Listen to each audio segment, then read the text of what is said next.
Movies, music, culture, politics, society podcast, interviews, movie reviews, and more.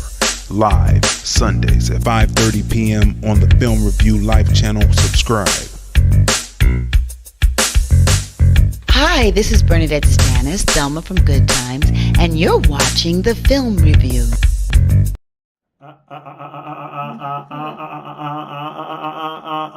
What's going on, people? Welcome to episode 142 of TFR Podcast Live. That's hashtag TFR Podcast Live on hashtag You Found the Spot, the Spot Podcast. This is the husband and wife team. We are the husband and wife team.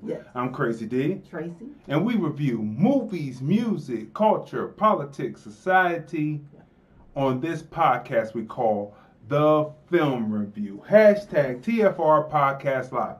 Smash the like button automatically. Smash the share button. Tag your friends. Tag at least 5 friends. You're watching with us. You're watching us right now. Tag 5 friends. Let them know that we're on. Where you're at. Tag and say, hey, I am here at the various different sites where the film review is on. Do we have a jam-packed show for you today? Great show. What are we talking about? We're talking about One Night in Miami. Right? When we talking about that is Regina King's feature film directorial debut, right? Then we're talking about this film, this series that comes from out of Korea called Sweet Home. Right? On Netflix. That's right. Brace yourself, right? Brace yourself because this episode, what's going on to Jacqueline Little? I see that she's watching. Hey, Jacqueline. Right? Now listen, we are simulcasting on Periscope. We'll be saying goodbye to Periscope pretty soon because, you know, Twitter bought it and they're going to archive everyone that's on there starting in March. So hopefully, you know, if everything goes well, we'll be on Twitter coming live. And then, of course, Vimeo, FB on You Found the Spot, right? And on YouTube. That's right. So smash the share button, smash the like button, subscribe, like, follow where you're seeing us broadcast lively. Now, it has been a crazy, topsy, turvy week, right? The siege on the Capitol. That's right. The siege on the U.S. Capitol. Of course, we're going to be talking about that and touching base. And we have a presentation, a video presentation put together by yours truly.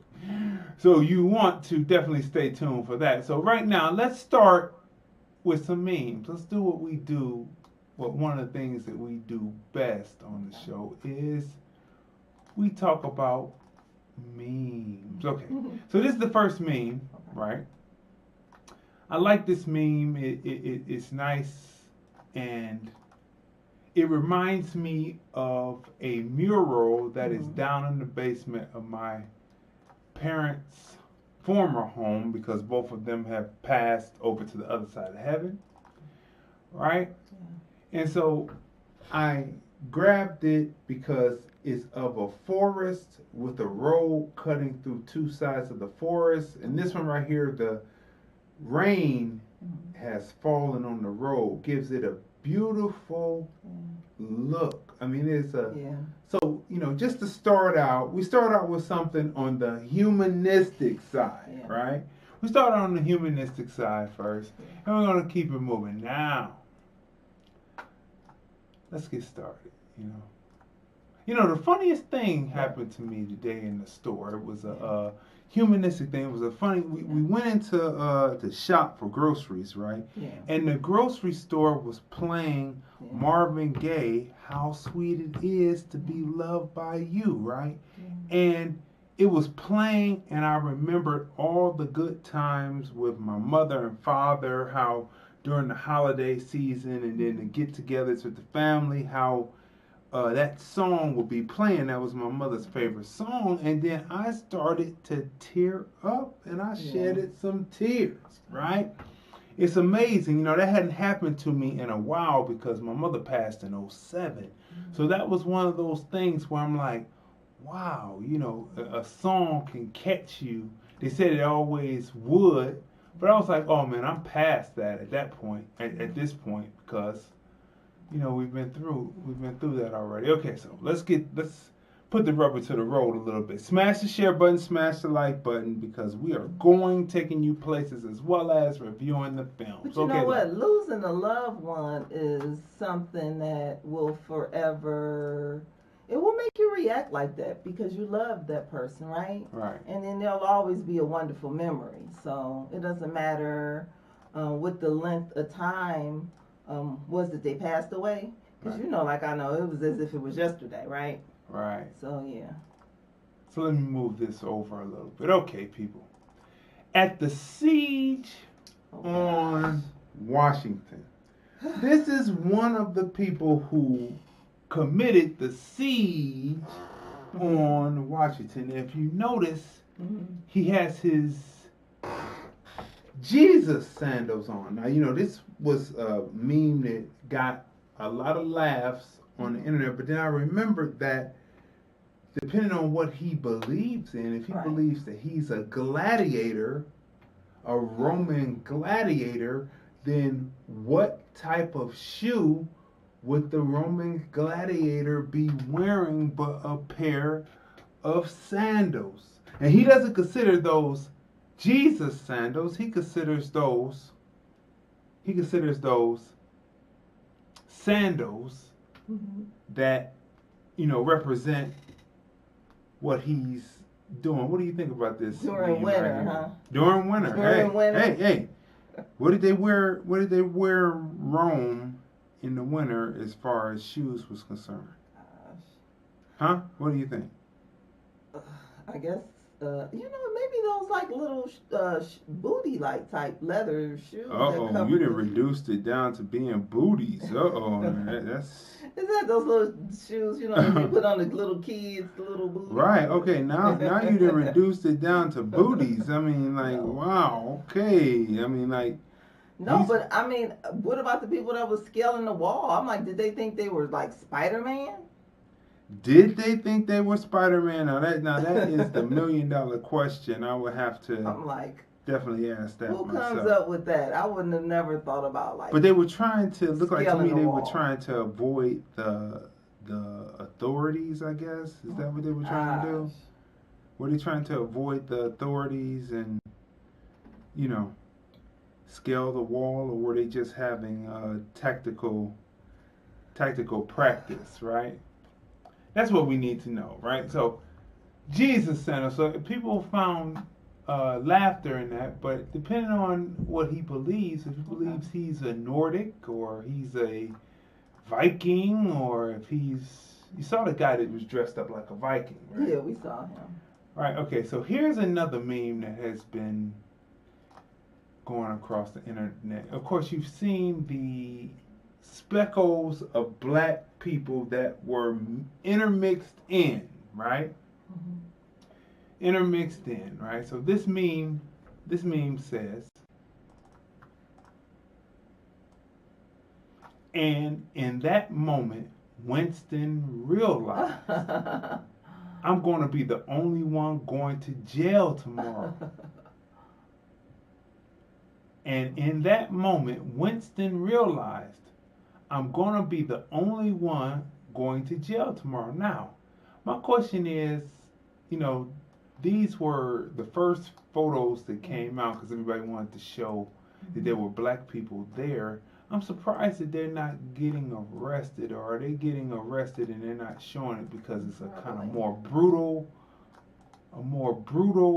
arrest than all the rest. Yeah, so, I mean, that's what I believe. Okay, now, here we go. Now, this is a meme with the head and arms of Joe Biden, and then, of course, that's Kamala. I'm being nice because I'm not gonna say Kumala. Kamala Harris, right? Okay. And it's actually taken from the Outcast cover, Stankonia, right? The Stankonia, inside of the Stankonia, for those for a little information there. And the person writes in the meme, pure wickedness, capital letters, pure wickedness. They played y'all by putting a woman of color in the White House. She was a pawn in order to put the devil himself in office.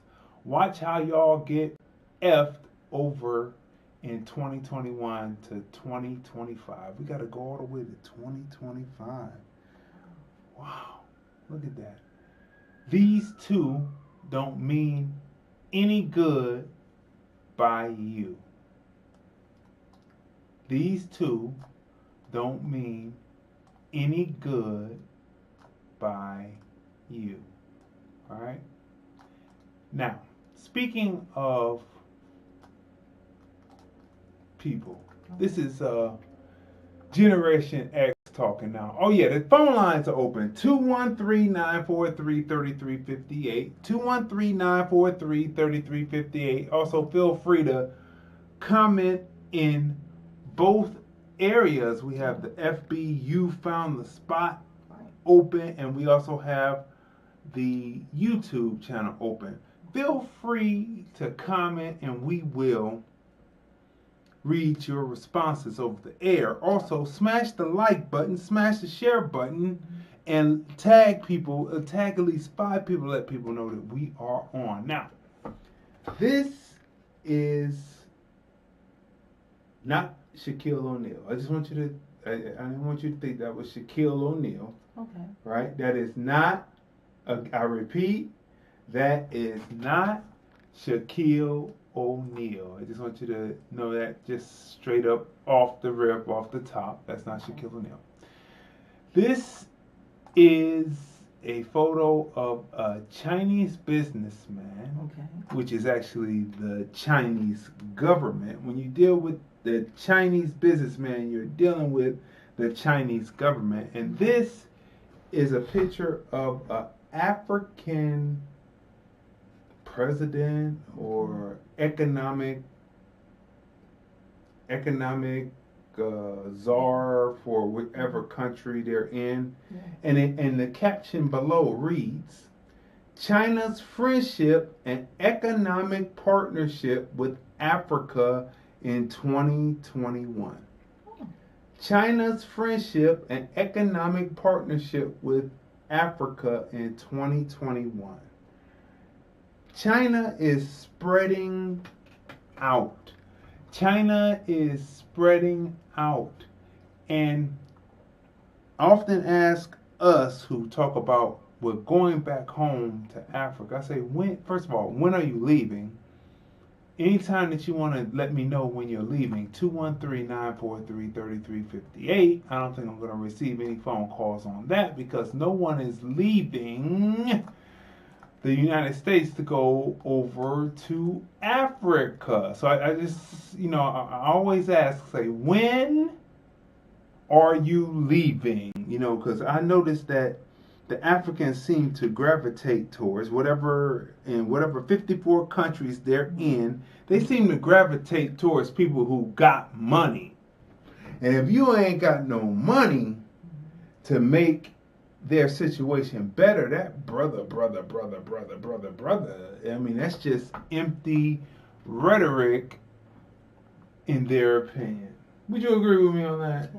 Yeah, that's right. So when you're leaving, we let you know, 213-943-3358, 213-943-3358. Next meme. Y'all sure? That's cute. 2020 is gone, and this is the image.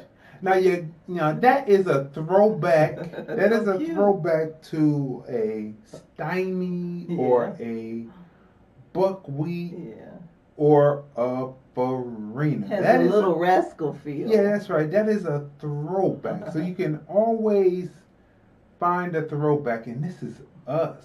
Is that us? Posting such things with the bulging, with the eyes bulging out. Also, you know stepping. Fetch it. It's starting to feel like there are remnants of 2020 still lingering around. If they thought 2020, 21, we survived 2020, but if you thought 2021 was going to be any better at the beginning or in the middle or the end, I'm here to tell you, hey, maybe not. Okay, so let's see what we got here. Next meme here. All right. So we go from y'all sure 2020 is gone to, I know everyone's seen this video, the black police officer running up the steps, running away from the protesters. Some people have characterized it as him holding off the protesters. But holding off is usually holding off a person in one position, but they kept advancing further and further into the rotunda. And so it reads, if I don't get paid enough for this BS, was a pension. Was a person, excuse me. If I don't get paid enough for this bullshit, was a person. That's right. And he ran all the way up the steps. He believed that he was not being paid enough, and he waited because he had the tractable baton that was extended out, and he had the 17 shooter. It just appeared to me that they had the second string working that day. I don't understand it, but it just appeared to me to be the second string working. Now, this is an interesting meme right here. Right? These are some of the protesters the insurgents that put the siege on the Capitol, the U.S. Capitol, right? Now, look at the condition of their teeth, right? Look at the condition of their teeth. And we can see that there are truly some Caucasians that have been left behind. Now, what the meme reads at the bottom is, listen, God tells the world how you're living through your teeth, skin, and hair. Listen, God tells the world how you're living through your teeth, skin, and hair. And yes, that is quite a travesty. I mean, this speaks volumes because those are the people who felt that Trump actually saw them for who they were. And they just felt like their leader and the person that they looked up to was being disrespected. And not only that, as like a country, because we talked about how America compared to other countries as far as stimulus, and how you talked about on observations, and you told the amount of money each of the different countries their people were receiving a month, right? Not just once a year. Right. And here in America, and supposedly, we're supposed to be the richest country in the world, the American people, there was definitely a huge gap, like months.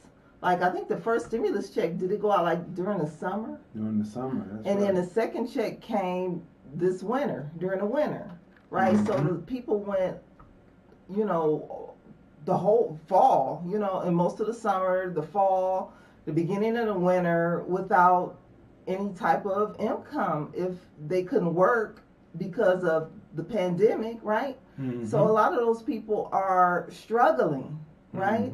And they feel like you know, they've been paying taxes for years, Yeah. right? Mm-hmm. And they were just disgruntled with how the government is treating them.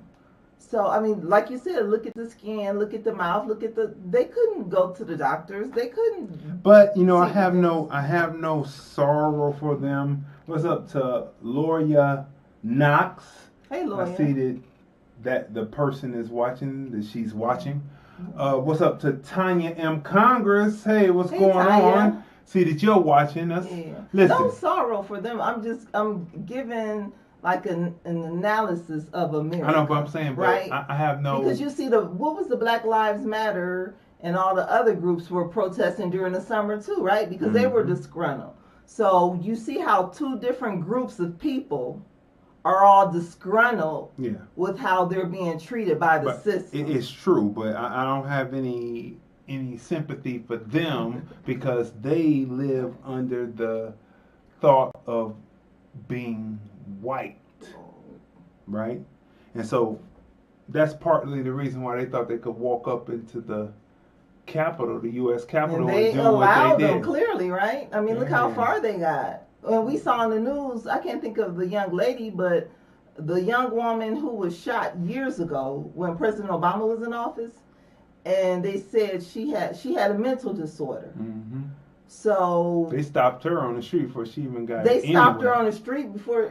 Matter of fact, didn't they shoot her? Right? I mean, they she was put shot. the alarm up, and then Yeah. they raised those columns that come from out the ground to smash her car as she was driving down a DC street. Right, they killed her.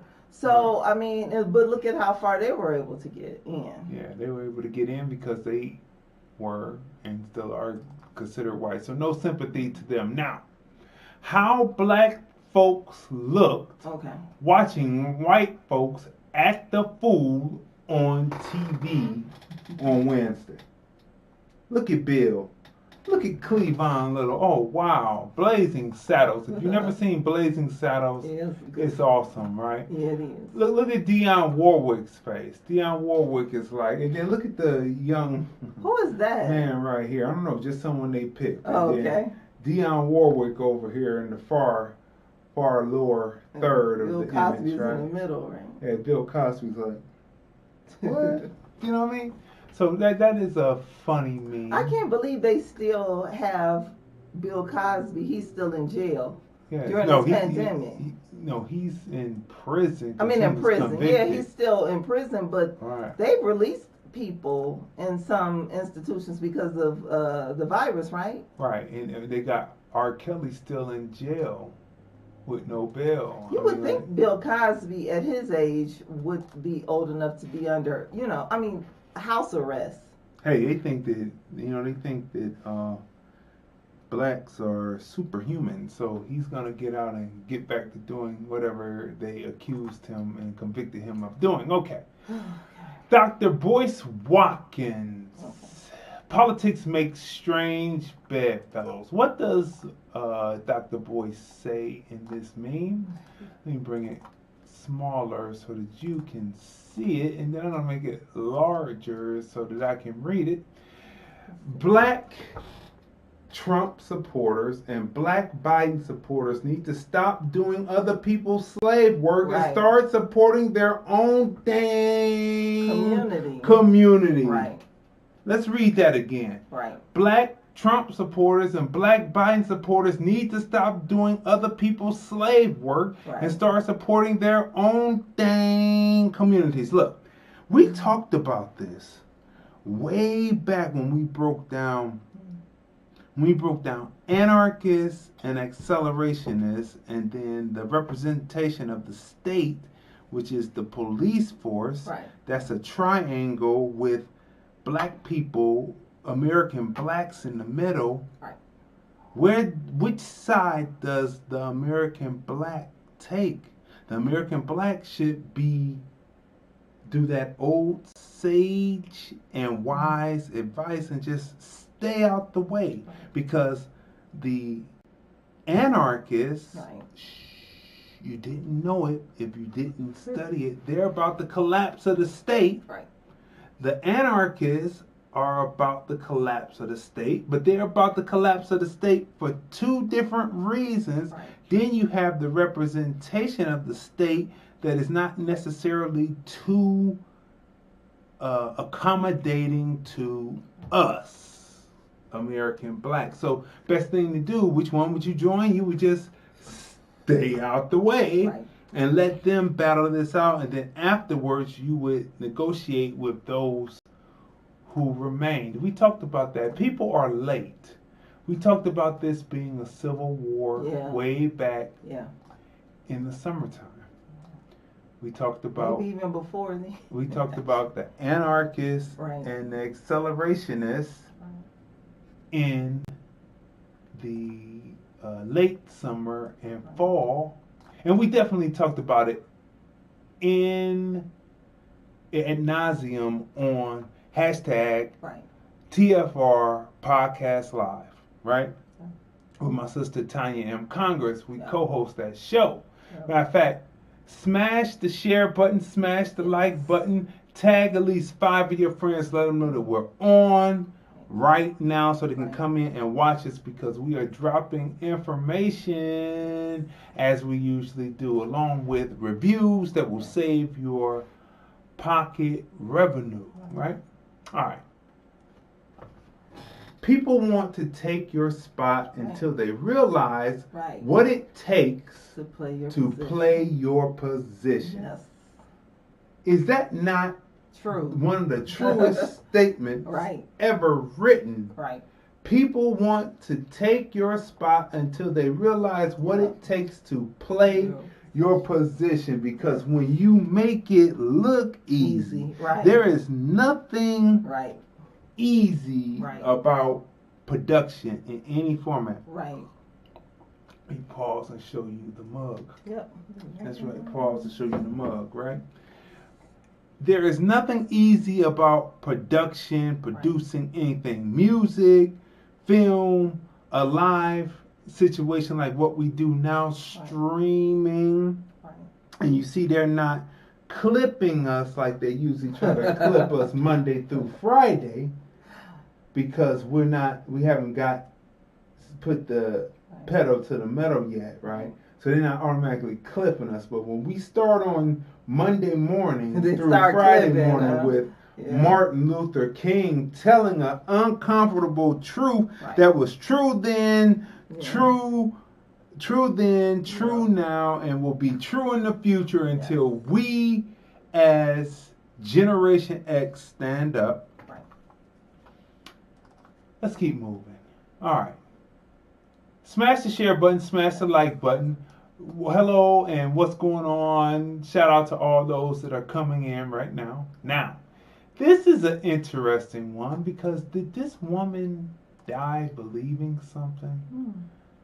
So, it's this woman right here, and it says, Georgia woman trampled to death in Capitol riot. Crazy. The siege on the U.S. Capitol, right, was obsessed with pro-Trump conspiracies. This is crazy in the middle of a pandemic.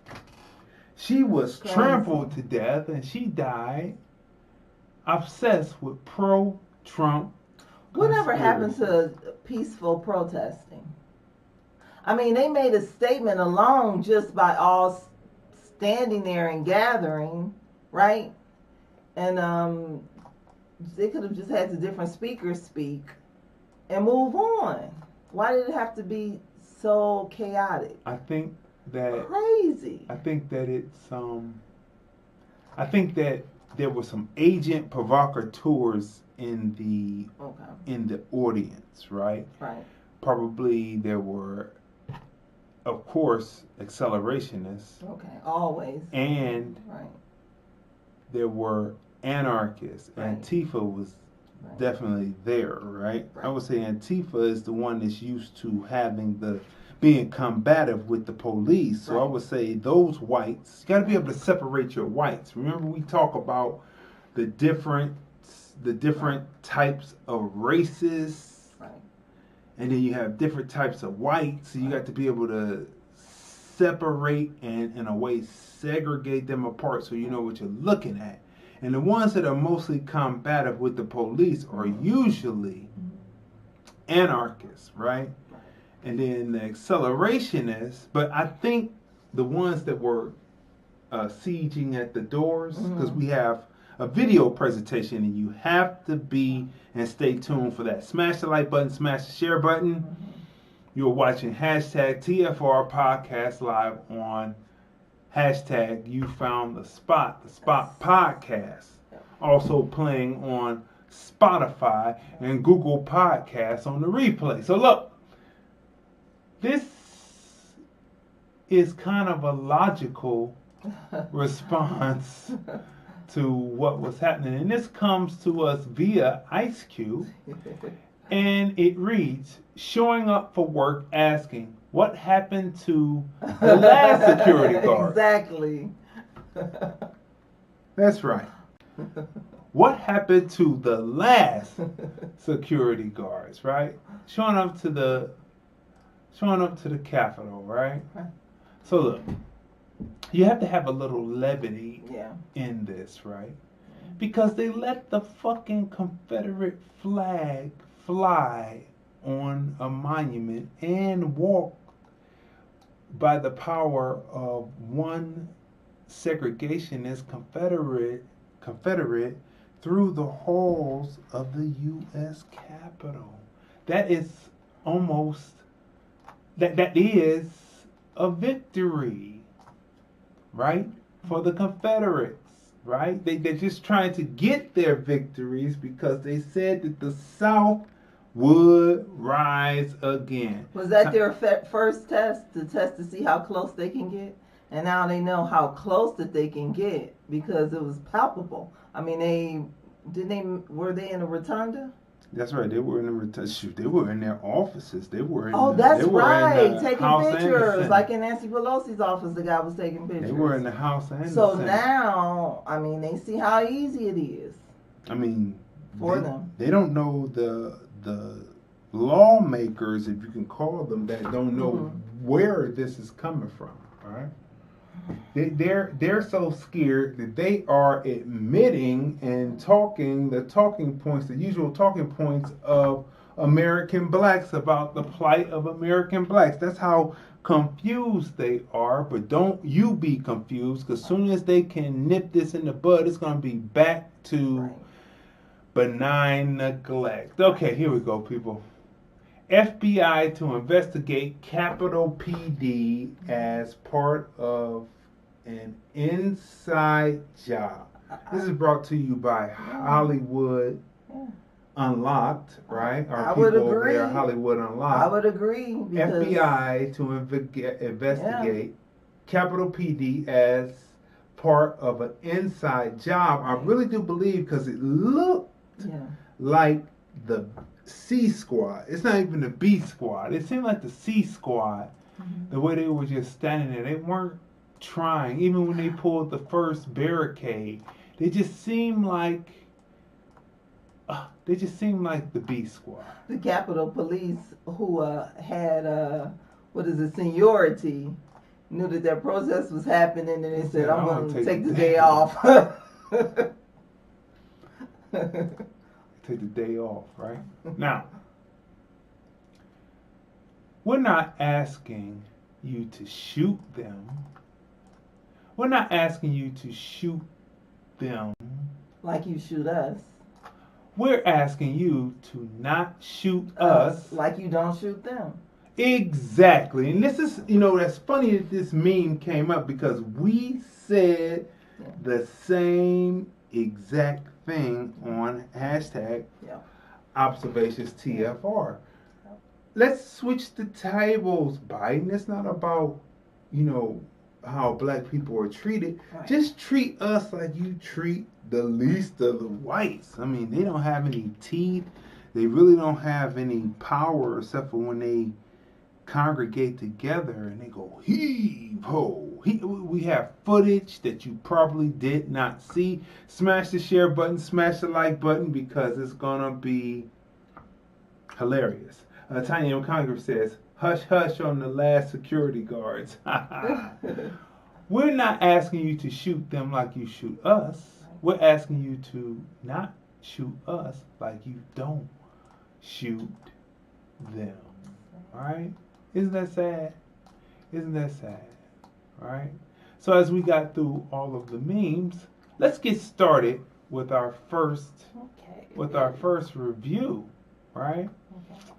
Let's get started with our first review, which, oh my God.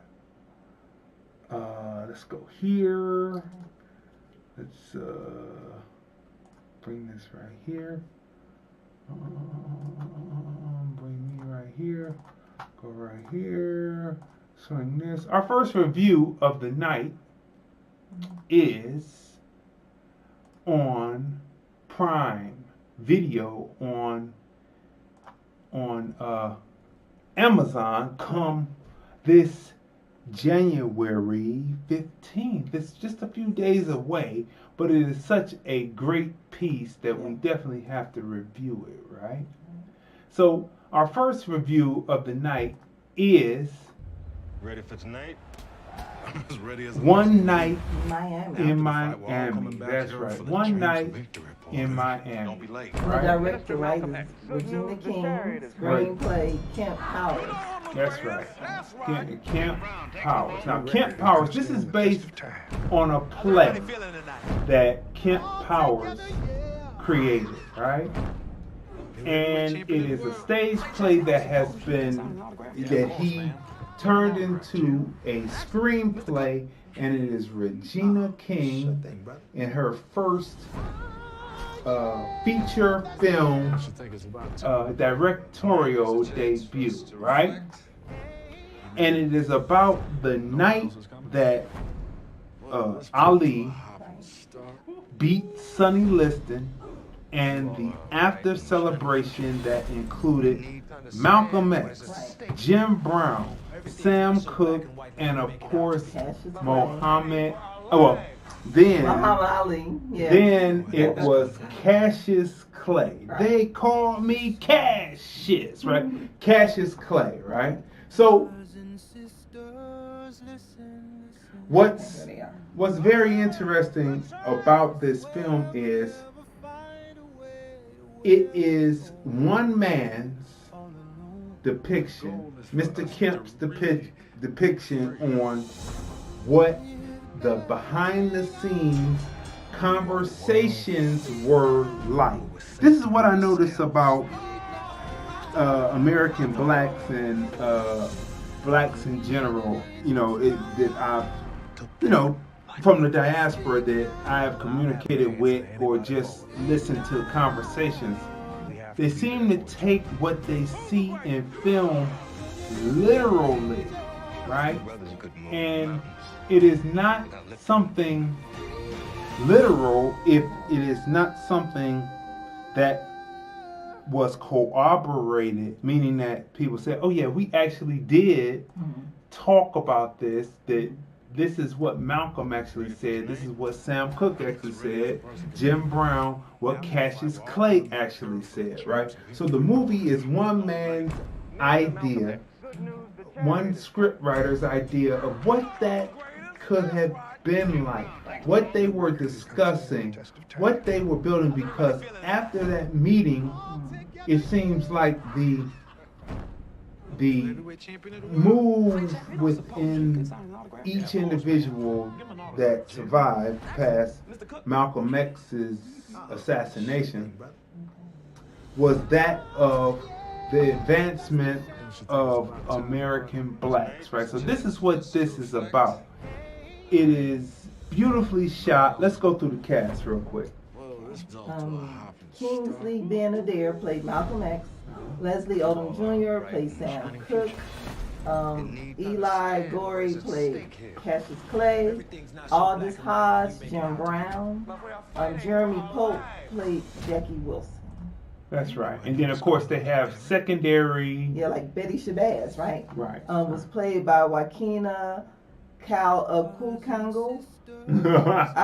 I apologize. Yeah, bad. Butchering African names. They're bringing the African actors over, and it took me a minute to really feel her after how great. Angela Bassett played In X. her, right? In X, right?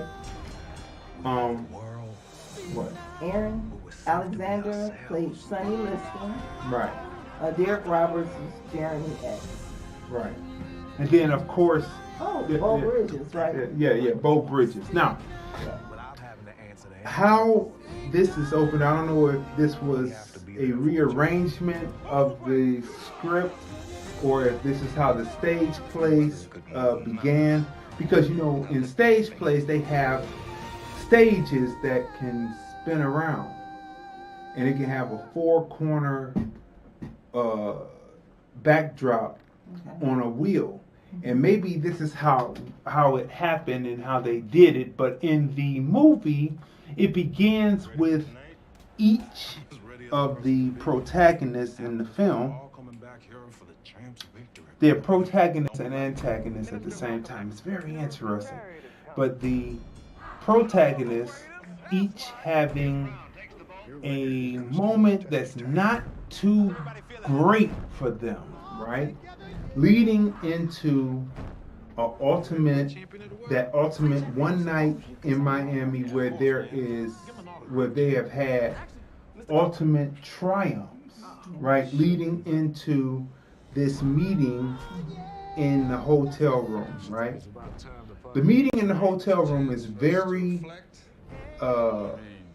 it gets to the psyche of American blacks because there are 4 black men in the room that are all about the advancement of American black people, but they have different ways of going about it. And Malcolm X in the story, this Malcolm, the way he's depicted by Adair, is not too forgiving to those who have a different viewpoint than his, and we'll leave that right there, right? It's well written. The dialogue is well written. Let me tell you, Aldous Hodge, he embodies Jim Brown. It looks like he put on a little muscle weight to embody that Jim Brown character totally. But Jim Brown's negritude, he captures Jim Brown's negritude, right? And at first I wasn't catching Adair's portrayal of Malcolm X because he plays him so vulnerable. It's like he's smiling more, and it's about he and his wife and his children early on in the piece, and he's not the fiery orator, but the caring husband and father at the beginning of the piece. So it kind of threw me off until we get into the hotel room and the discussions begin. You know, Odom Jr. plays Sam Cooke, right? Like, no one really knows what Sam Cooke was like except for people who were around during that time. Like, we don't have, we have still photographs. Right. So we know that he was about dressing smooth, looking smooth, representing. He didn't have a concholine. He had the low-cut afro. So we know that he was about representing his blackness. We could tell that, right? Black is beautiful. We could tell that. But there's not moving images of him too much. So we don't know him, or at least I haven't seen it. Have you seen moving images of him too much, right? No. So we don't know what it's like, but he seems, from what we've seen in the imagery and what people have wrote about him and about in the documentary, right? The documentary on the killing of the two killings of Sam Cooke, right? That's playing on HBO, I believe, right? Or no, it's Netflix, right? Yeah. We can, from that, draw what it is, and the writer, Mr. Kemp, brought that to life in this story. And Odom Jr. brings the words and embodies what we would believe Sam Cooke to be like. A man who owned his own masters, a man who knew how the music business worked and was working towards, he was early Master P. Yeah. Right? Yeah. He was early Master P. Yeah. He was, I mean, so many others that own their masters, right? Yeah. He was early that. So James Brown, the contemporary of his, Yep. James Brown owned his, right? So there were people out there. Ray Charles, Oh, nice. yeah, Ray Charles owned his own. So you know, he was blind, but not blind, Right. right? So this is very important, right? So and then there comes Cassius Clay. Yes. All right, Cassius Clay, portrayed by again Eli Gorey.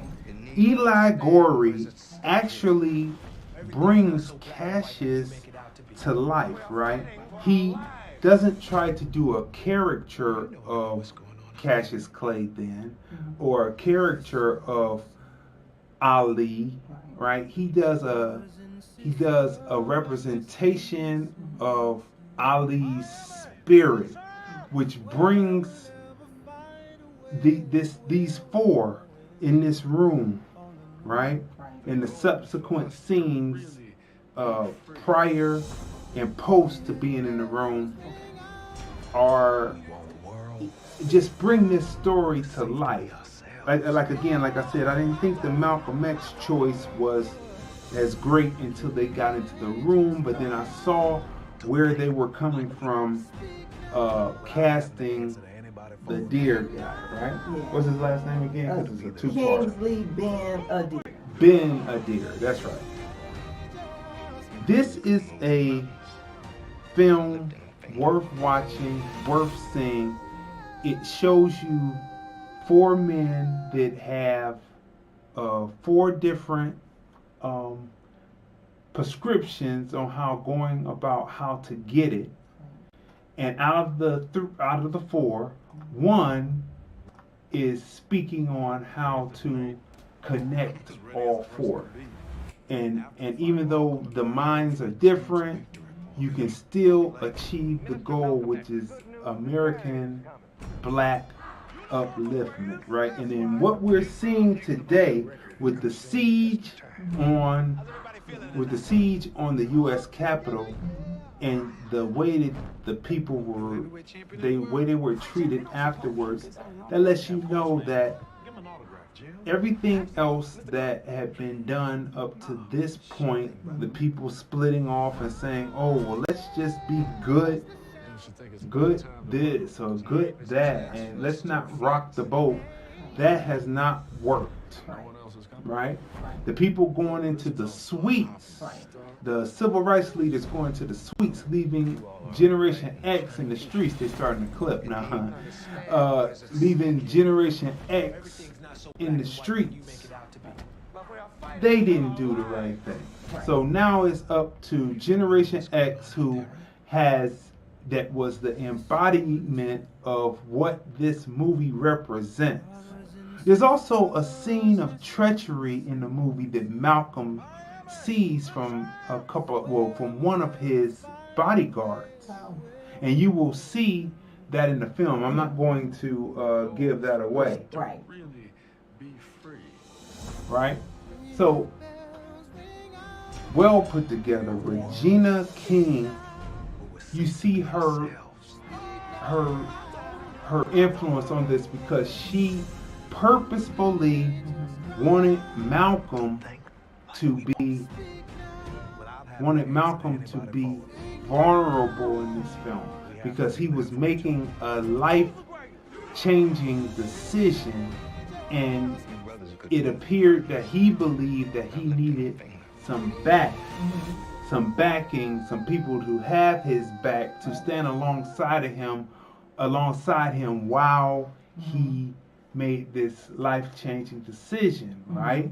Which we're going to see more of probably in Godfather of Harlem. That'll be coming up, right? Yeah, season 2. Season 2 will be coming up. So, Regina King, she's a really great actress, right? Mhm. So do you think that really great actors, they have like this special touch, and their directorial debuts are just great? Because if you think about Ma Rainey, Denzel Washington directed that, right? And then we know Clint Eastwood is also a director. So do you think there's just like something? well, they know in front of the camera, so they understand the actor. And Spike right? Lee too, also, right? Because Right. he's an actor also, Right. and he directs. Right, so so they understand what's inside the actor, the insecurity, the necessity to build up the confidence to deliver Right. a great performance, Right. right? So they understand that, right? And then they have learned from asking questions Right. of the cinematographer, of the key grip, of the electrician, Right. of the director, of the assistant directors, how films are made, how to compose a shot, how to block, from the other side of the camera, as well as knowing how to block as a actor in front of the camera, right? Right. So they understand this, so they come from the world of in front of the camera, and once they get behind the camera, they have more of a passion because they understand, Right. they have a middle standing, an overstanding of Right. what it is, what the motivation of the actor is. Because Tyler Perry does it too, right? Yes. Now that I think about it, and then Kenya Barris did Yes. it with his Black as F on Black Netflix. AF, hashtag Black AF. Right, on Netflix, right? Mhm. So yeah, they bring a special touch. Like you said, it's that behind the scenes experience. That's right, especially with Fences. Fences was Denzel's. Oh, he directed that situation. also. Yes, uh-huh. Oh, that was great. Right. The only reason why Denzel didn't get the Oscar in that, we talked about that before because we reviewed Fences, is he had a T-shirt. Oh yeah. He had the wife beater on, Okay. but the wife beater, and someone should have found the wife beater with the tag in it. Right. They had a wife beater, the new wife beaters have it stamped on the inside of the T-shirt, and you could see. Should have the been more stamp. of vintage, huh? Should But have that been a wasn't his vintage fault. That too. was the costume. That was costuming, right? but it cost though. It cost. But anyway.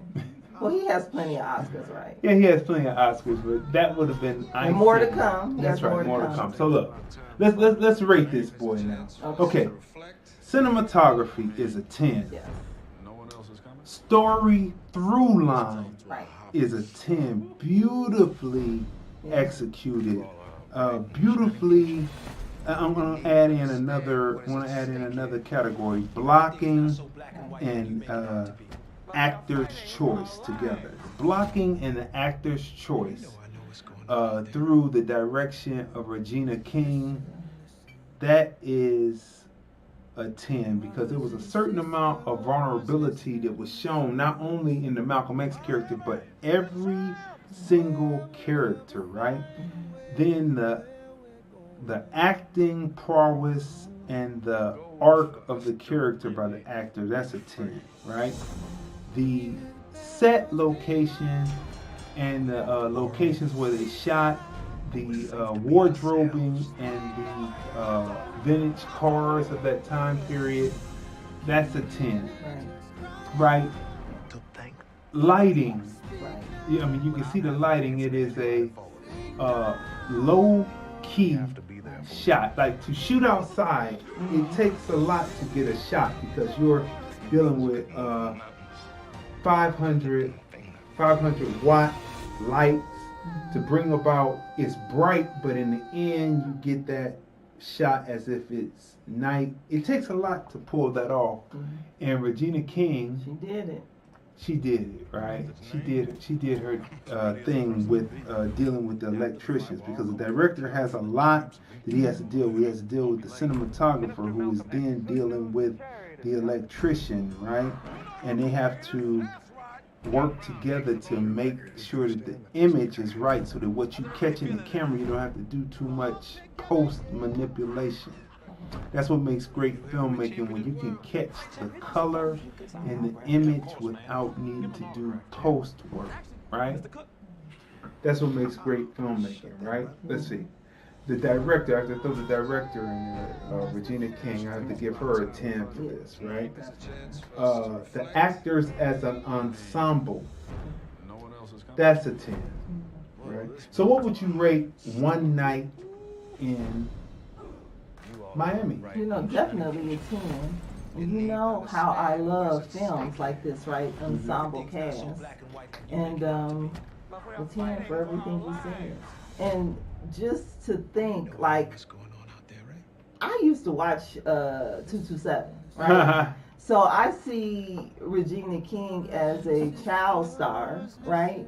And then she becomes a great actress, and now she's moving into being a great director. It's just nice to see, like, the growth over the years, right? Mm-hmm. And the story is just well written. Ken Powers, he did a great job, because it's as if you feel like you're a fly on the wall. Yes. Right?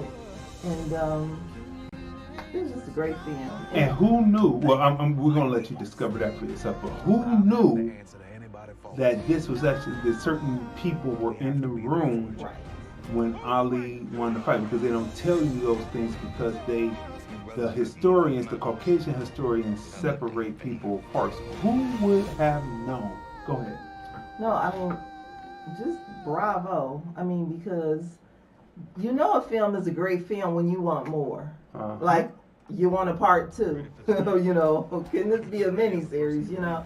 And just like with Watchmen, right? So when Watchmen ended, Regina King's, the film she starred in on HBO, I was like, okay, is there going to be a season 2? I want more. Mm-hmm. So same with this film. I mean, it's just a great film. Right. Definitely a 10. Definitely a 10. Yeah. Okay, so moving on to a film that is on, a series. Series, yes. That is on Netflix, yeah. Season 1 of Netflix. It's called Sweet Home. Now, the trailer that we have here is in Korean and translated into English, but be assured that you will be able to enjoy this Korean piece fully, because it is dubbed in English like the classic kung fu flicks. Ha ha, 5 fingers of death. You know, dubbed in English, and I can tell you that the dub is matched, so it's not off, right? It's not off. It's not, I'm going to kick your butt. Yeah.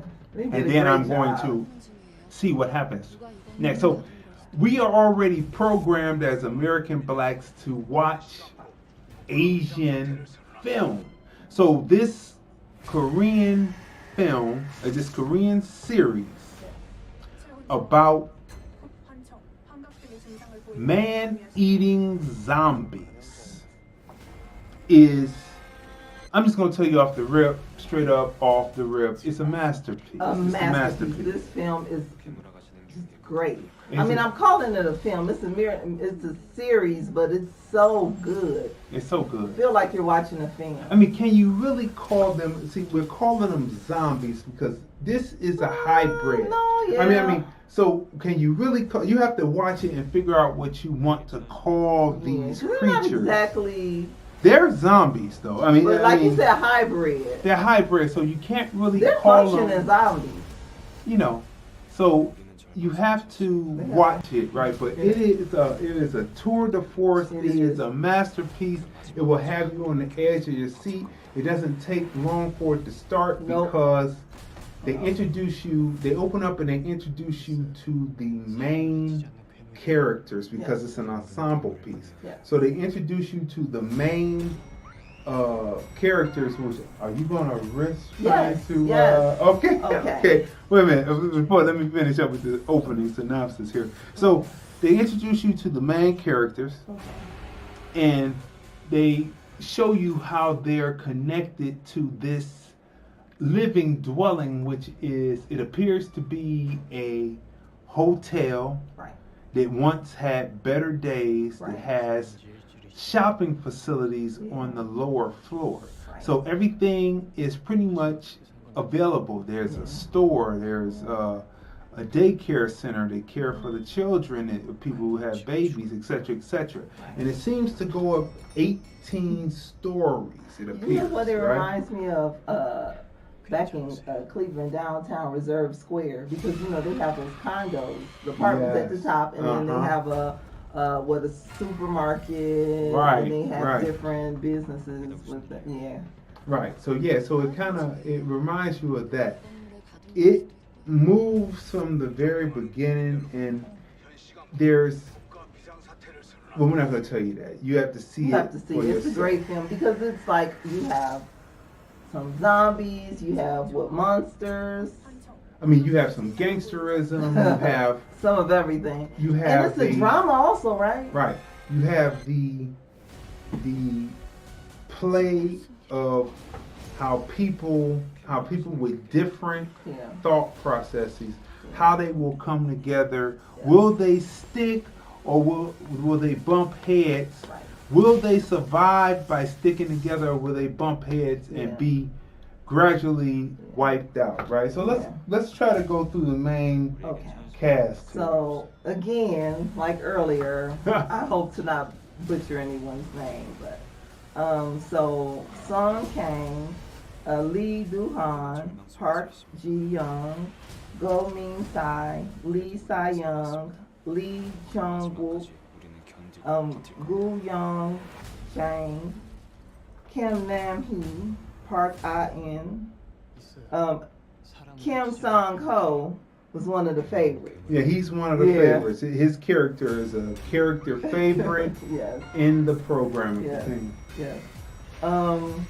Let's see. Kim Capsule, Kim Sung Chu, Wu Han, Adu Gang, Hong Ka Dang. I hope I didn't butcher her name. I'm sure I did. I apologize. Ying Jo Man, Park Sung Hyun, Kim Hee Hyung. And is it this name? Huh. You got me. Huh. It looks like Huh. huh. He-o. John Soo. Okay, there Wasn't you he go. the gangster? Yeah. So and Yeah, I then mean, Kim they Gu, have a, we're not Kim going to go Gu through Hee. all of them. There's Well, so many. her. These are the main ones. Yeah. Kim Gu Hee. Uh-huh. So so those are all of the main. And Go Gun Han. That's right. So when Yeah. you see the piece, Yeah. you will see the people who stick, the Yeah. ones who don't, Yeah. and you'll see people automatically pull themselves into leadership positions, and you're like, well, who are you? You know what I mean? And what's so realistic about this film, although this is, what type of universe is this? Is this like It's a dystopian world. It's Okay. right. and it's just so, all while they're dealing with zombies and monsters, hybrid human beings also, you see, like we were saying, like the different personalities, the humanity. That's right. You have to deal with the human element. Right, and you see the different classes of people all working together, different age groups. This is just well written. I mean, the writing is just great because it's just, there are certain parts that are so touching, heart wrenching. Mm-hmm. Love the children. Right, And the on twists the show. and turns in the piece, like Many, oh my gosh. you have so many twists and Yes. turns in the piece, you wouldn't even know. You'd be Yes. like, wow, you did not see See it coming. that coming. No. Like you would not see it coming, right? And so we're not giving away any of the plot line or No, anything. because this is, you have to see this. We have This to is see so this. great. We binge watched. We binge watched. It was so good because we thought like, okay, well, after like the first episode, I was like, because when I first pushed it, See, from the previews, I thought it was going to be a film. I was like, oh, from the previews, this looks good. I'm going to watch the film. And then, so once I pressed play and it said series, I was like, okay, well, maybe I'll watch one. And then it went off, cliffhanger. And I'm like, okay, let's do two. Keep going. And then it's just like the way it ends, you just like want more and more. And then you become invested in the characters. Mm-hmm. This is a great show. I mean, this is like one of my favorites. We almost said it might be the best thing on Netflix. It's the best right thing now. on Netflix, like bar none, period. I think the 40-year-old version is one of the best films Right. on Netflix. That's one of the best films, and this is the best series. One of the best series, yeah. Yeah, so the 40-year-old version is the best film on Netflix, and the best series on Netflix is Sweet Home. Right. So let's break it down. Cinematography is a 10. Movement of camera by the cinematographer, that's a 10. Yeah. The use of CG, not much CGI. I think this is actually like the guy who made I can't think, Del Toro. Okay. I think that it's putting together the monsters and creating the monsters. Yeah. It's not CGI. It is actually putting together the monsters and making their ligaments move and all that. It's beautiful work by the what do they call those animatronic? I'm gonna say the animatronic people. That's a 10, right? And the people who are inside the bodies, that's a 10, right? Or should I say that it's a cross between CGI, because I'm thinking about some of the beasts and some of the characters. So it's a cross between CGI and live recording of created monsters to bring the full element and the full experience to life. That is a 10. Yeah. The plot through line is a 10. Character development, introduce you to the characters. You do a that's great 10. job. Mm-hmm. Excellent job. Character arc. There are characters that arc that you're like, oh my, I wouldn't have expected that. That's a 10. Yeah. Right? The use of the location, right? Using it, setting it up and letting you see it. It is its own living, breathing character itself, right? The living dwelling, the dwelling is its own character itself. It has its own hidden passageways, etc., etc. That is a 10, right? The use of sound in this picture, excellent, beautifully done. That is a 10. Let's see, what else? I mean, what else? The can we music. say? The music. It's They nice. use, oh yeah, they use Imagine Dragons in this, right? Yeah. And they use a lot of, I believe, Korean artists that are Yeah, rapping. Korean artists, also reggaeton. Yeah, that are rapping. Right. Imagine Dragons, they're from Las Vegas. Yes, that's right. It is a beautifully created piece. It is. It's believable. I'll say one thing, there are some gaps. Not gaps But as it's far so as like pacing or timing, but it's plot gaps. Like, why did that happen and why did this happen? But it's so, the pace of it is so well done that you forget about that. You say, okay, well, that's all right because it's good. So, what would you give Sweet Home, the series? Definitely a 10. You will not be disappointed. The only time I was disappointed is when it ended and I realized I had to wait for season 2. That's right, season 2. So, like, from beginning to end, this is a great piece of work because it's unlike anything that I've ever seen. And in the conversations, we talked about this before. I love how the conversations are the conversations that people would actually have. Right. There's nothing fake or phony about this film. Like even the monsters and the zombies and the hybrid human beings, they are so well done that they look real. Yeah. You know, and just great funny dialogue and just the relationships, and you become so invested in the characters, and just well written. And like you said, the cinematography is just great. Mm-hmm. You know, they did a really great job. So you give it a 10. Definitely a 10. All right, so we give it a 10. That's right. So we move right along. Okay, look, people, look.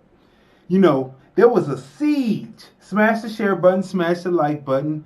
Tag your people, tag at least 5 people, let them know that we're on, because we're getting ready to talk about the siege on the U.S. Capitol. Have you seen some of the footage? We have footage that you probably haven't seen because the media, when it was happening on Wednesday, they were showing you the people standing outside, and it seemed pretty mundane, and they seemed pretty dormant. But what was going on inside of the U.S. Capitol was anything but usual and mundane. It was unusual, and it was off the chain. It was unusual, and it was off the chain. The lights are hot today. Yeah, the lights are hot.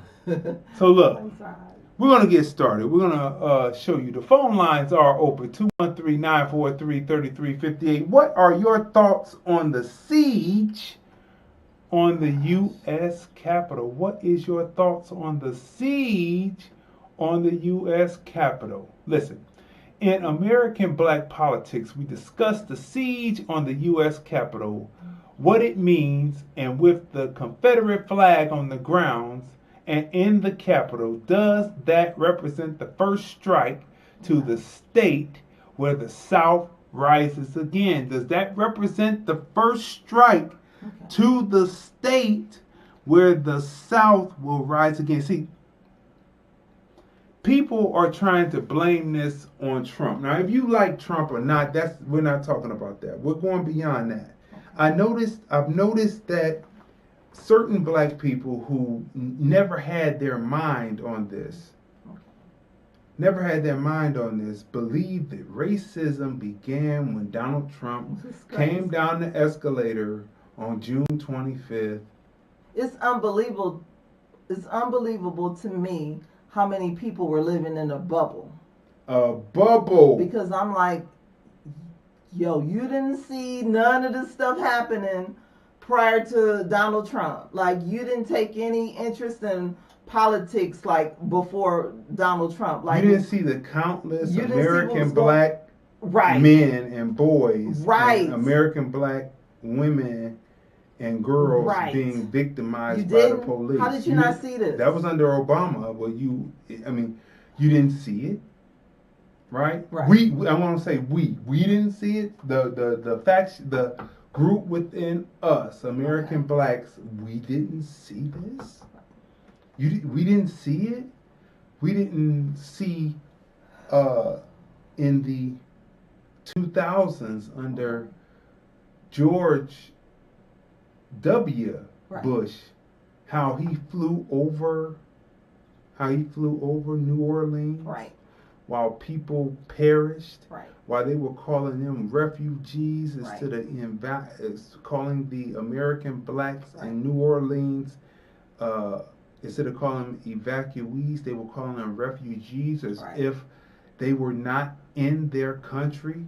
They let refugees into this country from other countries, running from persecution, running from natural disasters, etc. And to be labeled, for American blacks in New Orleans to be labeled refugees and not evacuees, initially lets you see that either they were trying to let you know what they thought about you, or they were letting you know what they thought about you. Either way, they were letting you know what they thought about you, right?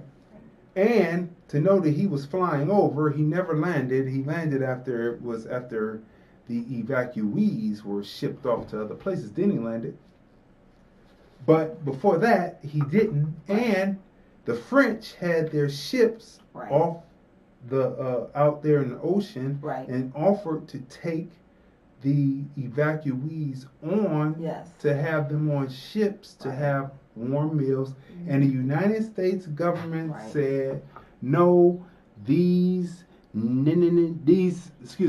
citizens Right. are our proper. I mean, this property is our. I mean, these people Right. are still our property. So many countries offered to help. And you're Many. not going to take them Right. because you might teach them French, Right. and they might want to go over to France, Right.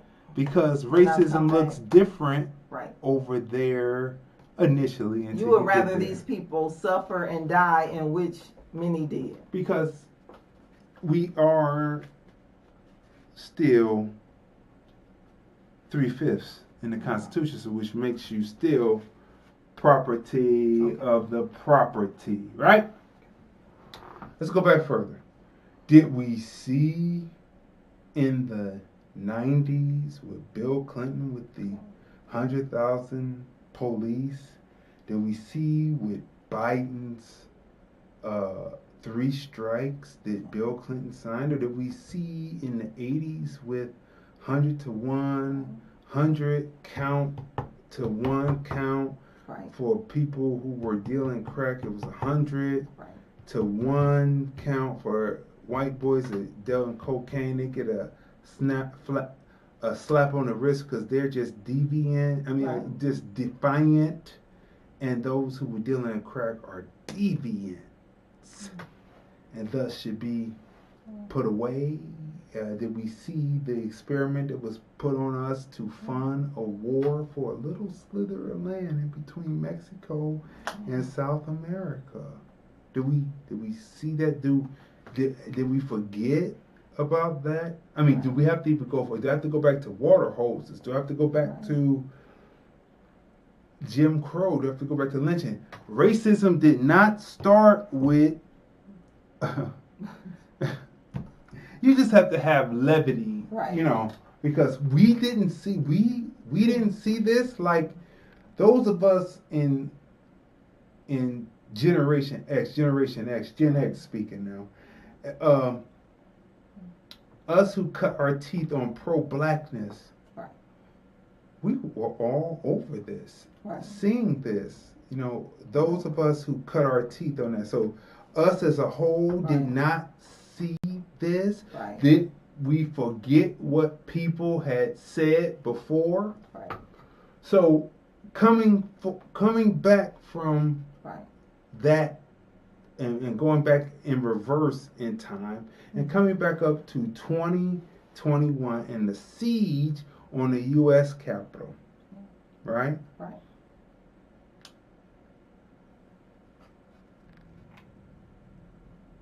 American blacks, Okay. this is very important. American blacks never got the reparations that were necessary, right? You know, like we said, the Jewish people got their reparations and land in 95 years Okay. between World War I and World War II. We're on 402 years, right? 1619. In 2019, it was 400 years. 2020 just flew by because of the COVID, and now we're in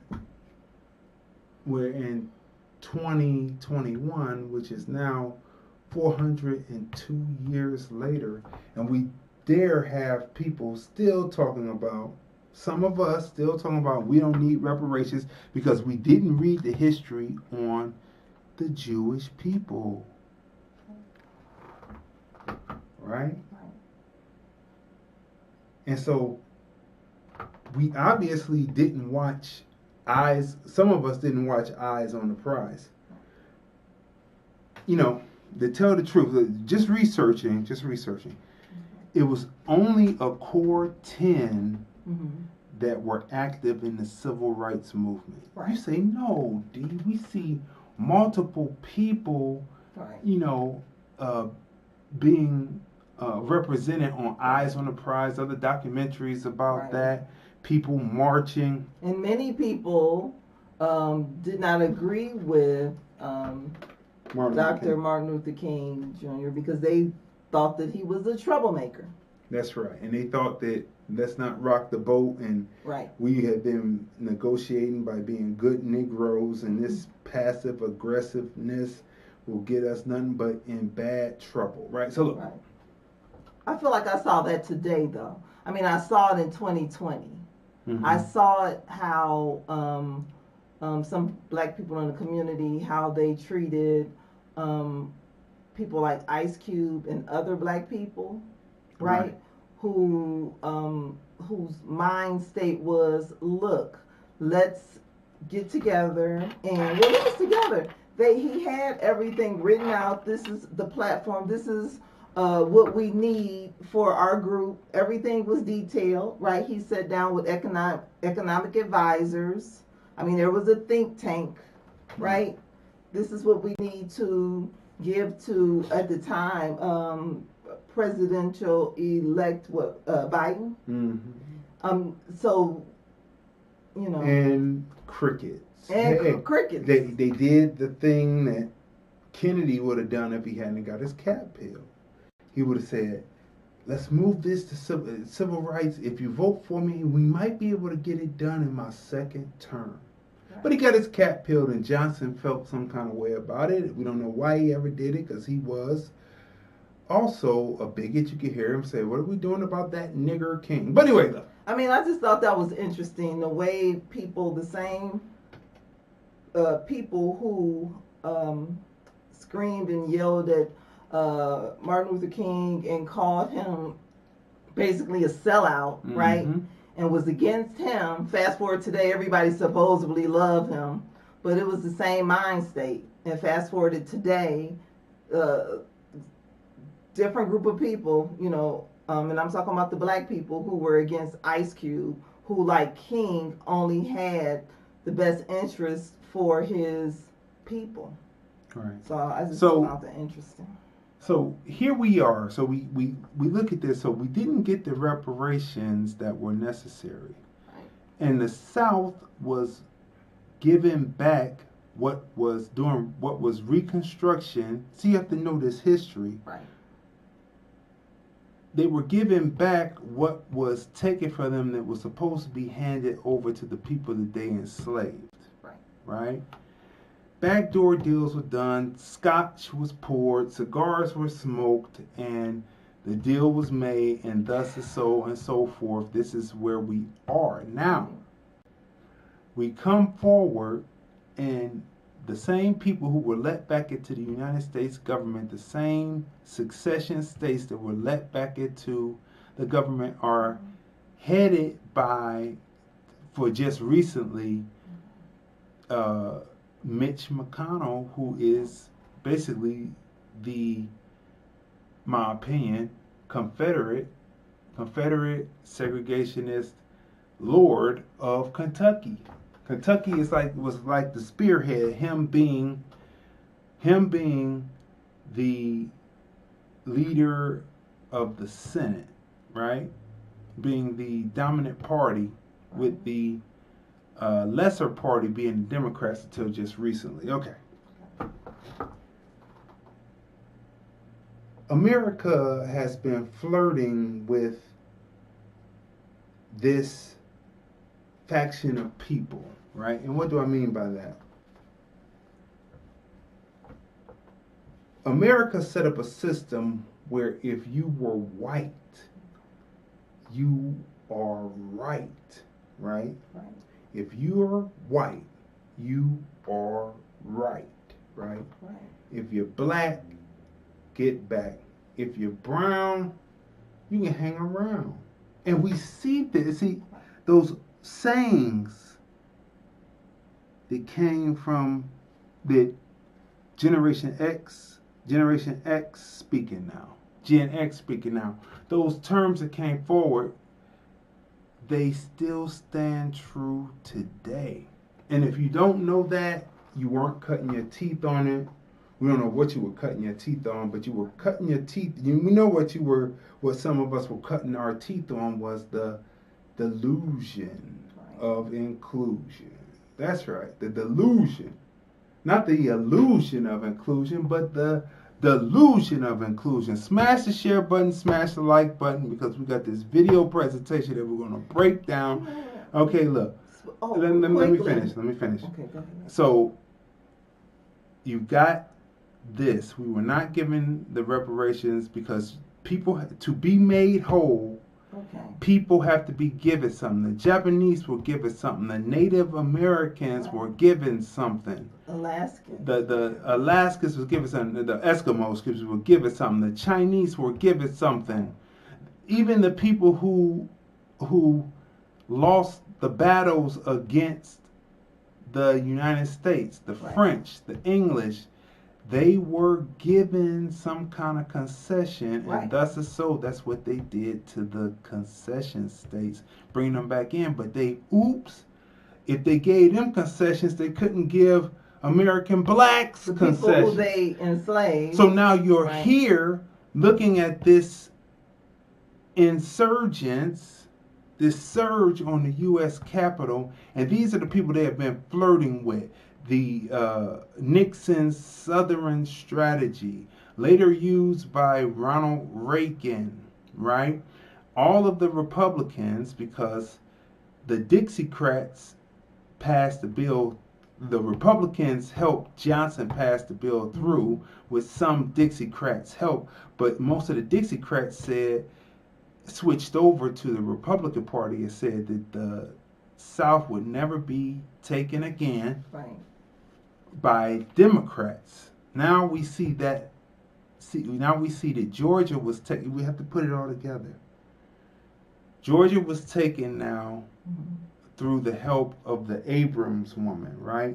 Okay, they've come up with this system that makes it foolproof, and it doesn't look like the Dixiecrats are going to lose for many decades to come. It looks like this foolproof plan because something was taken away from her, so she's developed something so that she will one day be governor of Georgia. I can see this, so I'm just spelling it out to you, right? At the cost of some American blacks who think that she's just like you, but she is a politician. Now, you're there, you're at the siege, and you see the Confederate flag on the monument and walking the halls. Crazy. Acceleration is about the collapse of the state. The anarchists are about the collapse of the state. The state representatives of the order of the state are the police organizations. The police organizations were once what were called paddy rollers, created in 1710 in South Carolina to catch runaway slaves. So their precepts and their actions and their delivery of how they issue out justice to American blacks versus the way that they issue out justice to American whites is totally different because they are under the categorization of white, even though most of those people who were at the Capitol, probably their ancestors didn't come into the Capitol until well after 1619. Right. Okay? Right. So we're sitting here and we're looking at this. Right. Is this the first strike against, we have to give context before we get to the question. Is this the first strike against the state where the South will rise again? The answer would appear to be yes, because that is a victory for the ones that are Confederate and segregationist whites. Now, the same police force that were once paddy rollers, 1710 South Carolina, they became combatants versus whites that have a certain classification within the system of protection because you are classified as white. They come into combat with them and they cannot exude any half of the power or the brutality that they do against American blacks because they are not programmed to do so. Go ahead. Well, you know what? I mean, I'm thinking about the meme that you put up that showed few of the people, right, who were in the rotunda, the teeth, and then the skin and the condition. Well, according to, and you mentioned Mitch O'Connell, right? Mitch McConnell. Mitch McConnell, who's from Kentucky. Mm-hmm. So according to the U.S. Census Bureau, the national poverty rate with 10.5% of 34 million Americans in 2019, right? Mm-hmm. These are the states with the highest percentage of poverty in the country. Mm-hmm. Mississippi, Louisiana, Kentucky, this is what made me think of this, Arkansas, West Virginia, Alabama, Oklahoma, Tennessee, South Carolina, and Puerto Rico. So I'm wondering how many of those people came from these states, because we talked about the stimulus and we talked about, compared to other countries, how people in America, and if we're talking about the people from these states, right, the impoverished, right, they went, look how many months they went without any type of income. So I mean, this is just, you can roll the video now. So there can be no sympathy for the ones that represent the order of the state, just like there can't be any sympathy for the anarchists, right, because the anarchists co-opted Black Lives Matter. Right. They also used black bodies, right, and were Negro whisperers. Right. The black bodies get arrested, they go back to doing what they're doing, and right, we could definitely not have sympathy for the accelerationists that right, embody all the various racist groups that were right, there, that intermingled in with whites that are poor, right, and possibly move them along with the accelerationists to go and siege on the Capitol, right? So there is no sympathy that American blacks should have, and they should do that classic adage. We should do that classic adage. We're just staying out the way. So let's get to this footage here. This comes from MSNBC, right? Okay. And of course, MSNBC is going to cover this because they didn't cover the what was happening in the summer times with the anarchists. They were saying that was all cool, but they said, you're looking at it, let your lying eyes. I mean, you see wait a minute. You see the fires in the back, right, but they're up there telling you, oh, these are peaceful protests, but you're seeing people banging on shit, and even blacks who were in the real movement are telling those Antifa people, quit co-opting us. Right. We talked about it in Observations TFR. They didn't cover them either. I mean, there's so many black people were murdered, and it's a lot MSNBC didn't cover. It's a lot the media didn't cover. They were so busy focusing on Trump. So they covered, and they said that this was good because it's going against fascists, which are accelerationists, right? But neither are good because both are there to collapse the state. And when you collapse the state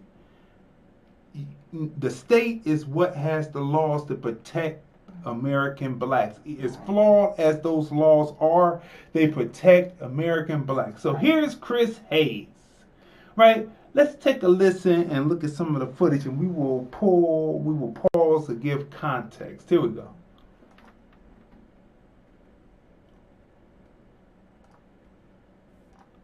As the fog of mayhem dissipates, the full picture of the terror of the crisis that took place in the nation's capital on Wednesday is coming into focus.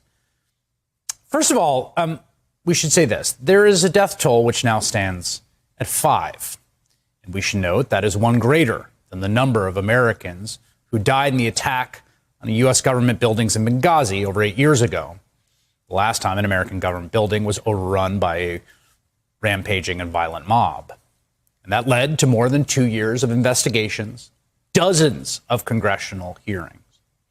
4 of the people who were killed as a result of the Capitol attack appear to have been rioters themselves, one of whom was shot in the neck by police as she and others attempted to break into the speaker's lobby just outside the House chamber, as you can see in this video. The most recent casualty of the mob that the president and other Republicans incited is Capitol Police Officer Brian Sicknick. He's a 42-year-old veteran. According to reporting, Officer Sicknick was struck with a fire extinguisher amidst the chaos on Wednesday. He succumbed to his injuries last night. And that means the U.S. Capitol is now the site of a homicide investigation, among other things. What we saw happen on Wednesday was the apparent murder of a police officer by members of a mob incited and directed to the Capitol by the President of the United States. Let me pause that right there and say that I could tell that some of us who are American blacks who are listening to the news, because they say, oh, Trump caused this. Trump may have been a catalyst, but Trump comes to power due to them flirting with accelerationists all the time. Accelerationists represent the different racist groups to try to keep black people in their place. Right. The constant policies of bringing in various ethnic groups to try to take the place of American blacks until the media tells the truth that all of this germinates back to Thomas Jefferson saying that blacks and whites will not be able to coexist together, so it should be something where they try to send them back to Africa, right? Right? Because they couldn't find a way. Say, why would we employ people who we were getting their labor for free? Right? And it's getting to the point where the workforce would be more American black than anything else. And so everything stems from what's happening with American blacks. Everything from wages, Right. the hourly wage. Right. It has to do. We're not going to let those people who our ancestors had worked for free get something where they can advance, right? We had our people go off to war and they filled in the jobs, but we took the factories away from them in the 80s and released crack. Right. You see, so everything germinates back to us.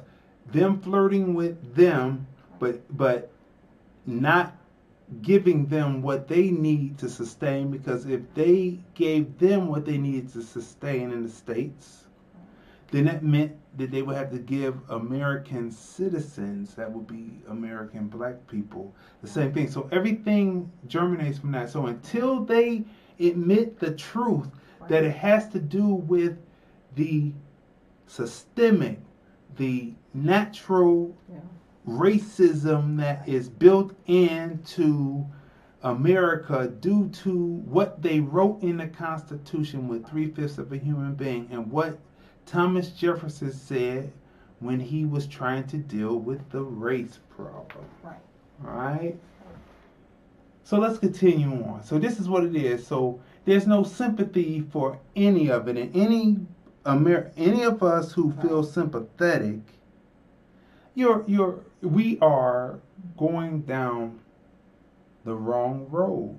We have to stand for ourselves and let them battle this out, because this is a civil war, we could be out the way. But the way it's looking, I mean, we saw it. There are people who are, I don't know, they feel like they are Democrats, and then you have some that feel like they're Republicans. It's kind of like they have more allegiance to the political party more so than to their community. We have to be more politically astute, because you can't say that we wanted to elect a president like Joanne Reed said, and we wanted to elect our president, but that president was just as racist as the president you said is racist. Right. His laws still affect Generation X and beyond today. So let's continue on. Who hoped they would successfully intimidate members of Congress out of certifying the rightful Democratic victory of his political opponent. And we all watched this terrible spectacle unfold live on television. The images broadcast were largely not the most horrifying ones of the day. Much of what we saw was silly costumes, people taking selfies and grabbing the speaker's lectern. Looked kind of like a group that might even attend a Trump boat parade. But there was something way, way darker, more violent, more sinister, and more organized happening in that Capitol on Wednesday, and it's time we see it clearly. A Reuters editor saying he heard.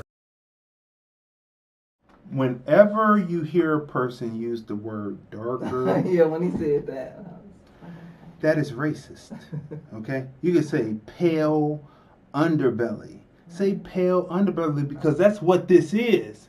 When you say dark, sorry, in my opinion, Chris Hayes, those terms and those words are racist. Darker. Black people use it. When I use it as a joke. I mean, as a point of reference. I'll say darker, so that you understand that I am making ridicule of using the word darker, dark, black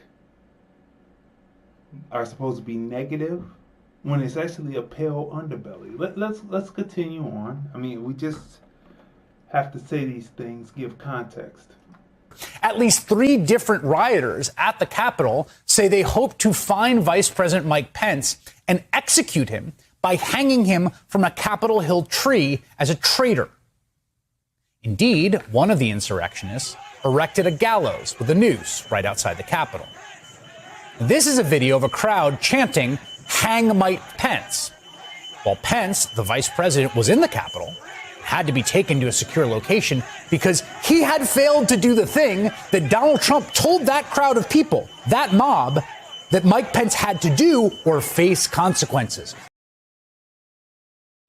Who is Mike Pence a traitor to? You have to look past Donald Trump because they're feeding you Donald Trump. They're saying that he was a traitor to Donald Trump. He's not a traitor to Donald Trump. He's a traitor to he comes from Indiana. Yes. Who, the grand wizard, not him, but the grand wizard of the Ku Klux Klan resides there. You know what Indiana is about. And so he is a traitor to what he has always secretly romanced, secretly stroked, openly in his votes, cutting opportunity for different groups of people who don't look like his group of people, thus hurting them because theirs were connected due to them being the people who were white, but somehow welfare is connected. So if you cut because you're talking about black welfare queens, you're cutting them. Right. But they have the classification of white, so they still feel good, but it's not feeling good anymore. Who did Mike Pence? And then the noose. I saw a few black people posting the noose as if that had something to do with black people. A lynching rope, knot, and a hangman's noose, meaning that you're hanging someone that's a traitor against the state. Brown, what's his name?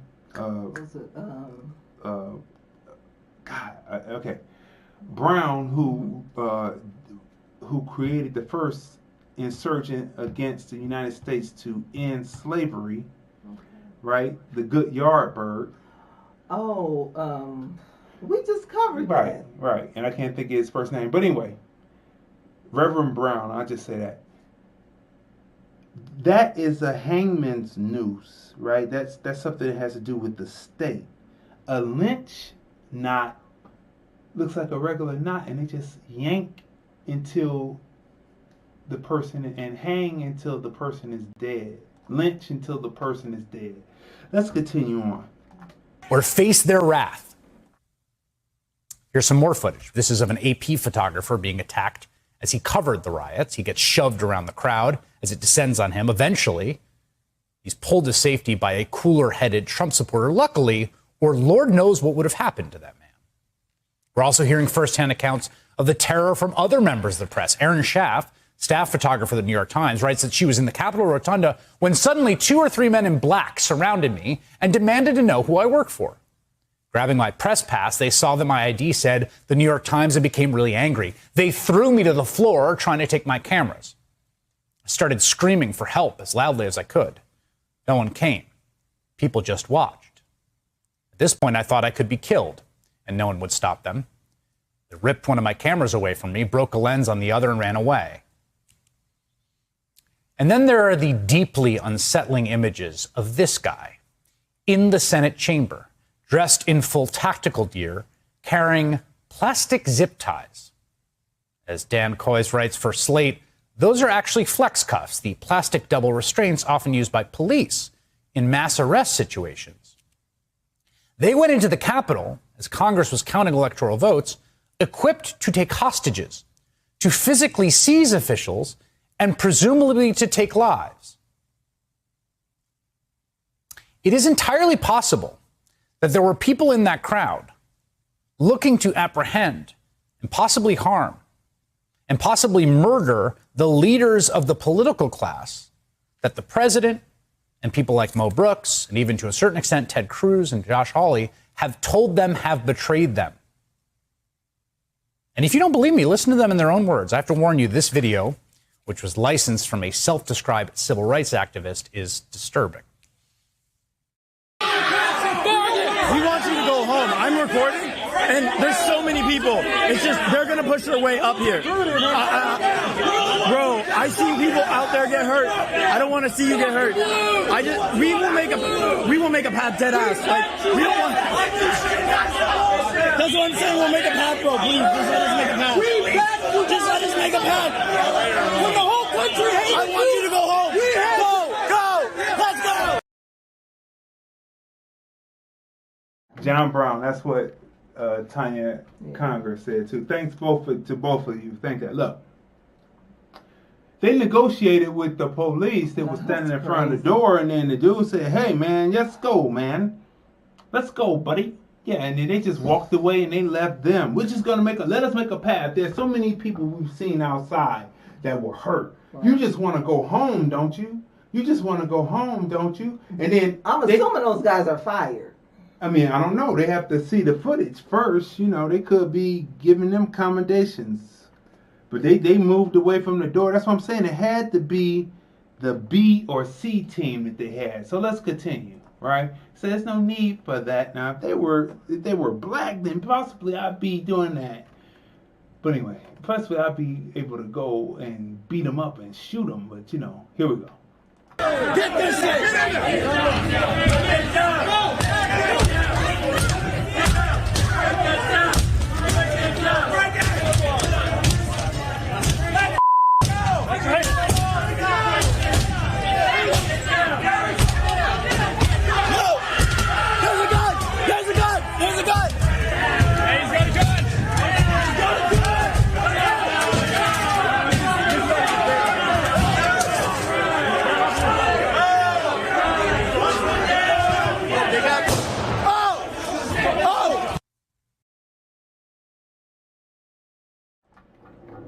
Viewer discretion is advised. I should have said that in the first place. That's where the woman was shot.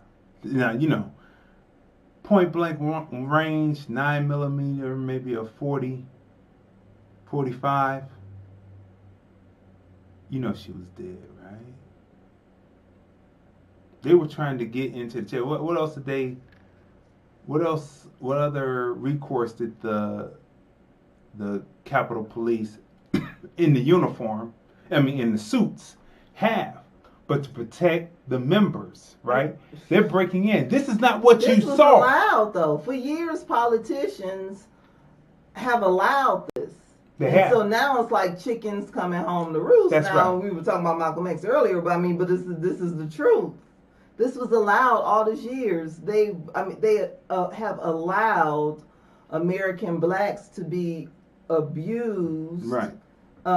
Treated unfairly, jobs, property being taken away, enslavement, just like all of this, like the deaths. I mean, if we're talking about George Floyd, I mean, basically it was allowed because has there been a bill passed yet? Right. So I mean, then it's just who scuttled the bill that the Tim Scott, the black Republican, had? Oh, that was. But the Democrats. The Democrats, and that was So yeah, so I mean, like they've allowed all of this. they allowed These both politicians, parties. both parties, right, including the Democratic Party the Democrat Party, the Blue Party, in which people, American blacks, seem to gravitate towards. I mean, as well as the Republican Party too. But we don't even know the history of why Johnson did what he did. You see what I'm saying? Because if we knew the history, then we would say that was a transaction. Thank you very much. What have you done for me lately? Right. So let's not much. Okay. So let's continue. If no one's asked for anything lately, right? Right.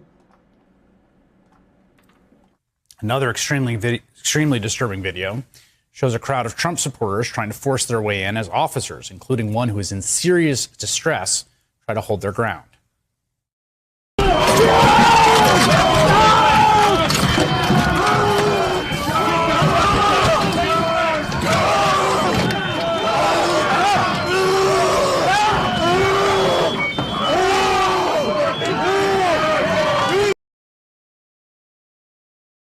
Did Chris Hayes say that? I gotta back that up. He said some of the insurgents were dressed as an officer, trying to get in. Let me go back, including one dressed like an officer. Let me back that up. Let me hear what I heard from Chris Hayes here. Right? Let me see if what he said was right. That seems strange, right? Dressed like an officer. So where did he get the officer attire? How did he know what from, they should right? be wearing? Did he go to the Army surplus store? Let's see. Let's go again. Extremely disturbing video shows a crowd of Trump supporters trying to force their way in as officers, including one who is in serious distress, try to hold their ground.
No National Guard. No, I wouldn't say. I don't care about the chain of command and all that. I wouldn't say that this is chickens coming home to roost. I wouldn't say that.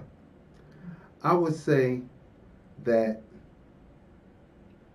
they have caressed, they have flirted with these people.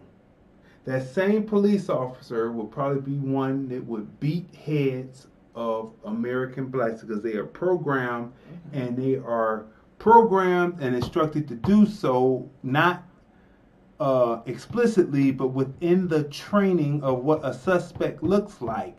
They didn't know that they were going to break into the Capitol because the white is not automatically considered a suspect, but they have to now put a certain look and profile certain types of whites, like they profile all American blacks. Whose fault is that? Right? So what I'm saying is, this very same guy would be beating our head, and so he has no sympathy for me because it's one group of racists against another group. And what did we say on Observations TFR Podcast Live and on episodes of hashtag TFR Podcast Live and hashtag Observations TFR? Right.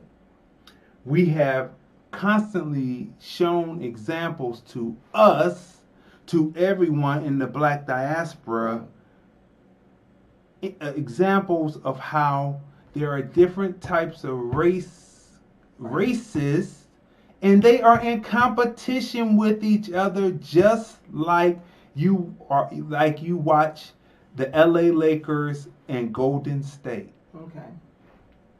Just like you watch the NBA or you watch the NFL or you watch the NBL, National Baseball League. Right.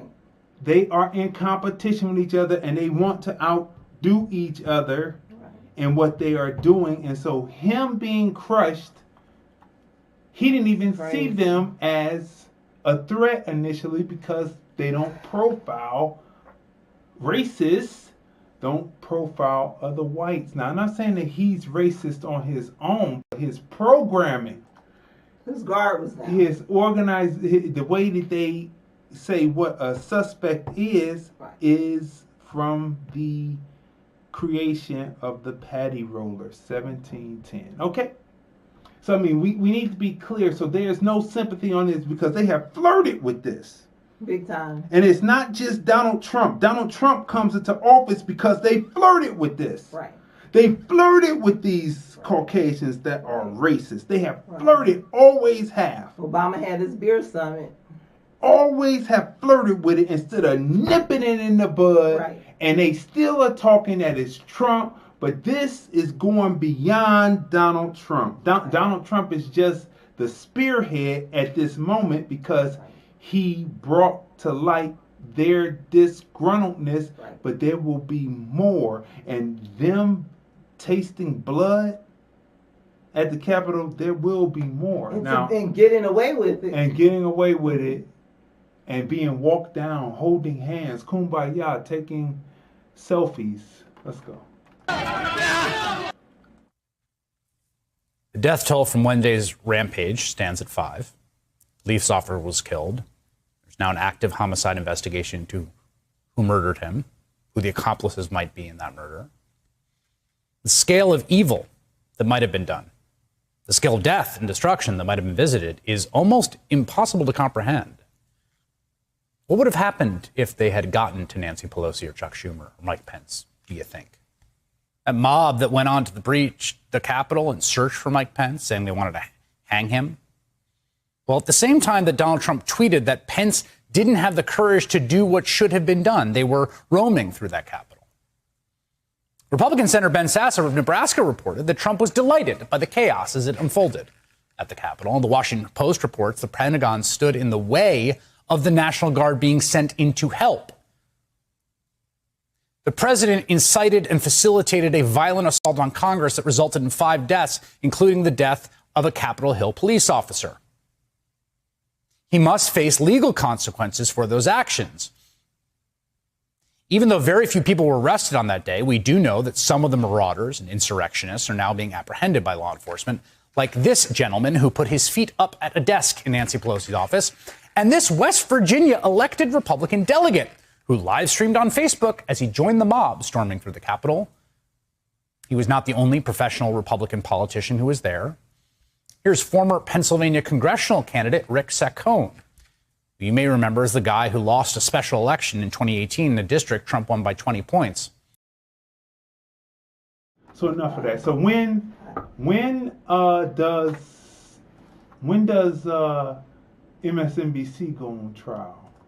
When does NBC, ABC, CBS, all the various different outlets, all the different various politicians, when do they go on trial for teasing and romancing and flirting with accelerationists, showing love to anarchists during the summertime? When do they go on trial? They don't even see. So people, we brought you this. This has been another robust episode of #TFR Podcast Live. We are the husband and wife team. I'm Crazy D. I'm Tracey. And we review movies, music, culture, politics, and society on #TFR Podcast Live. The film review on the spot. #You found the spot. Google #You found the spot. And you will go there and you will find everything, how it's building out. Yep. Go to $TFR Podcast Live, $TFR Podcast Live. Drop a few dollars. Show us that you appreciate what we've done and bringing you this information. And please, people, pick up be the most dangerous American Black you can be. Right. Be a researching, educated American Black. Well-informed. That's the most dangerous that you can be, right, for the advancement of your people. Right. And we will see you next week, 3 p.m. Pacific, 6 p.m. Eastern. Yeah. Film review, movies, music, culture, politics, society podcast, interviews, movie reviews, and more. Live Sundays at 5:30 p.m. on the Film Review Live channel. Subscribe. Hi, this is Bernadette Stannis from Good Times, and you're watching the Film Review.